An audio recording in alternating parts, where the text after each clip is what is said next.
namin mag-capacitate at saka mag-training, mag-brainstorming kasama yung mga stakeholders. Ang tanong po, pagkatapos po nito, paano ang continuity ng program?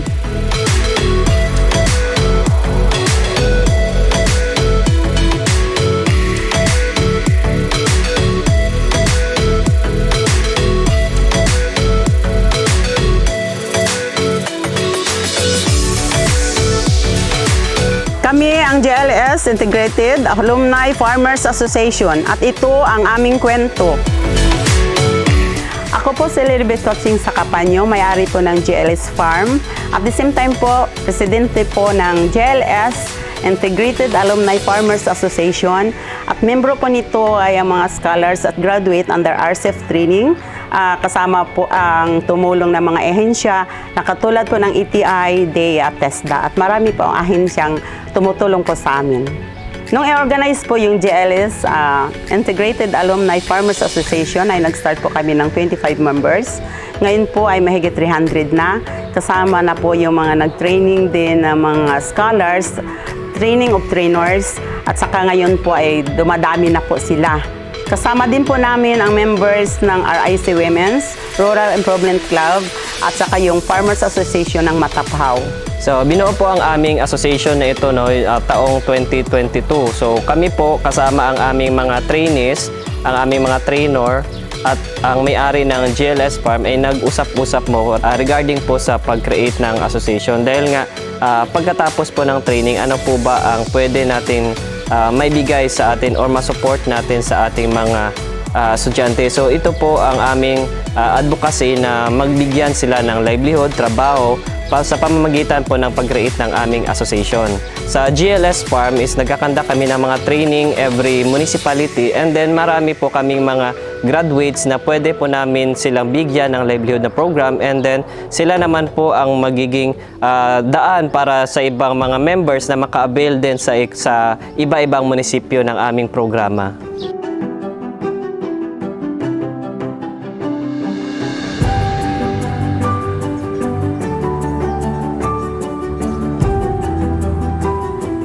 Ang GLS po ay isang learning site na tinulungan po ng ETI under RCEF program from Region 6.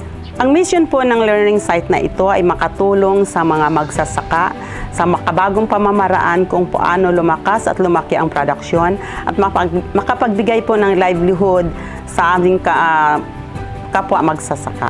Ang mga facilities po ng GLS Farm ay mayroon na po kaming function hall, learning site, accommodation, feeds, kiosk, may blue house.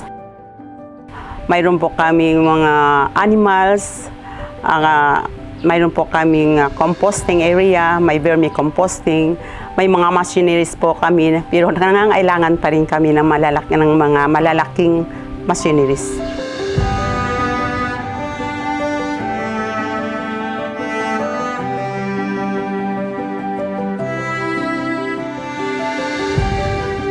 Ang rice area po ngayon dito sa GLS Farm ay 3 hectares mahigit. At ang mga nagtatrabaho po ay yung mga scholars din. At saka may mga tauhan din po ako dito na almost 9 persons. Para po ma-maintain at maalagaan yung mga pananim.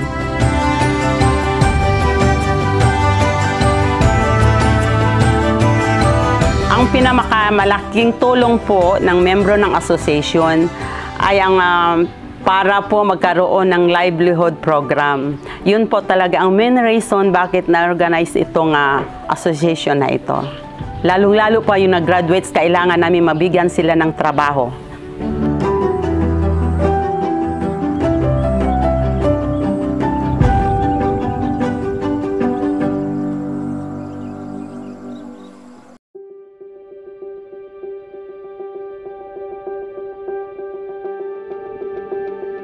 Ako nga pala si Clarence R. Barrios Jr., Vice President ng GLS Integrated Alumni Farmers Association.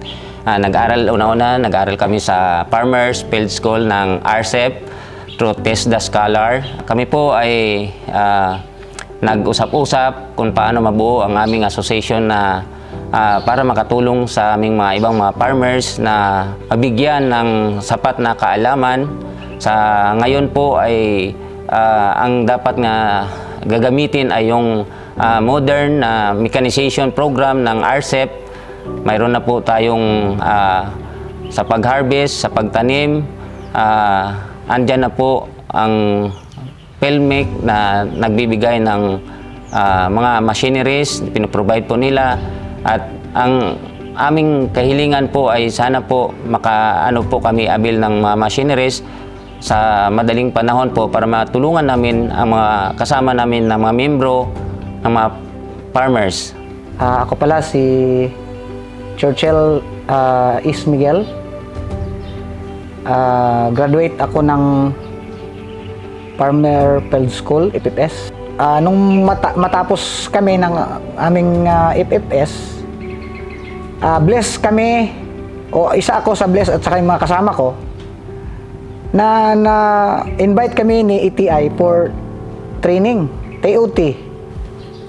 Sabi nga ng mga farmers na nakausap ko, malaking tulong daw na may mga kagaya namin na nagtapos as a trainer, para daw yung mga hindi nila alam ay pwede nilang malaman sa pamagitan namin. At sana hindi tayo magsawa na mag-training.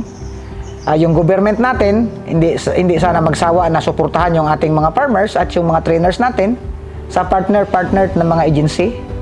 Sana suportahan natin. Malaking tulong ito eh. Kasi yung mga kabataan wala nang hilig talaga eh. So kailangan natin silang turuan talaga. Yun lang siguro at maraming salamat. Sa pamamaraan po ng palay check system na ibinigay na technology ng ATI, kami rin po kasi is graduate ng training of trainers ng ATI. So yan po ang na-apply namin sa aming production area sa palay. So gamit po ang technology ng palay check system ay napataas po namin ang aming ani na nakakuha po kami ng 6 tons per hectare na aming yield. So yan po yung mga technology na ginagamit at tinuturo din namin sa aming mga members at then paggamit ng mga makabagong makinarya.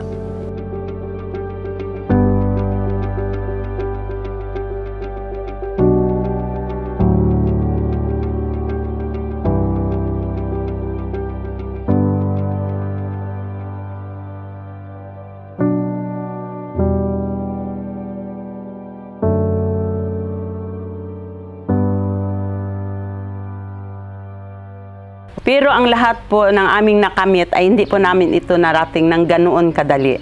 Yung mission namin at goal sa organization dito po sa GLS Farm ay gusto po namin na yung mga graduate ng aming training ay mabigyan po ng mga pangkabuhayan, livelihood, activities na kung saan pagkatapos po ng kanilang training ay meron po silang magagamit kung saan ang iba na mga members naman ay dito na sa farm nagtatrabaho, dito na sila naghahanap buhay na kung pwede namin sila matulungan, yun po ang aming pinaka-target nga para ma-address yung mga kakulangan sa employment, sa production ng pagkain ay kami mismo yung nag-initiate dito sa tulong po ng aming mga partner agencies supervised by ATI po dahil kami po isang learning site for agriculture. Ito po yung aming advokasya dito sa Aklan na kung saan makatulong at unti-unti naman po namin na nagagampanan yung aming tina-target na activity dito sa field. So, ito po yung aming GLS Farmers Association. Ay kami po ay nagpapasalamat of course sa amin sa ATI headed by Ma'am Mary Ann A. Ramos dahil po sa kanila suporta sa aming mga activity dito sa learning site, and then of course sa ating LGU sa province nga sila mismo yung nagpupunta dito sa amin sa field para i-check yung aming mga activity, yung aming kakulangan sa mga makinarya, kung ano po yung kanilang pwede na maidala dito ay yun po yung sinasuggest nila sa amin, and then yun naman po yung wino-work out ng aming mga members and association sa aming activity para at least makuha po namin, ma-avail po namin yung mga proyekto or project na pwede po namin ma-provide sa aming mga members. So sa mga lahat po ng partner agencies namin ay kami po ay nagpapasalamat sa inyo. So sana po ay tuloy-tuloy yung ating pagtulong sa atin sa Farmer Association para mapataas yung ating ani, malabanan natin yung mababang presyo ng ating buying palay. So yung isang target natin is mapataas yung ating ani and then ma-minimize natin yung labor cost gamit yung ating mga makinarya. So yun po yung mga kailangan pa po namin na dagdag dito, no, sa amin sa association para makaprovide pa po ng magandang quality ng serbisyo sa ating mga magsasaka. Yun lamang po at maraming salamat. Kahit po umani na kami, ipagpatuloy pa din po namin ang pagsasaka sa makabagong pamamaraan para makatulong po sa mga magsasaka. At sana po sa lahat ng mga magsasaka ay maging maliwanag at maunawaan na po ang makabagong pamamaraan, hindi po yung dati, para po sa ikaunlad ng ating farming. Maraming salamat po.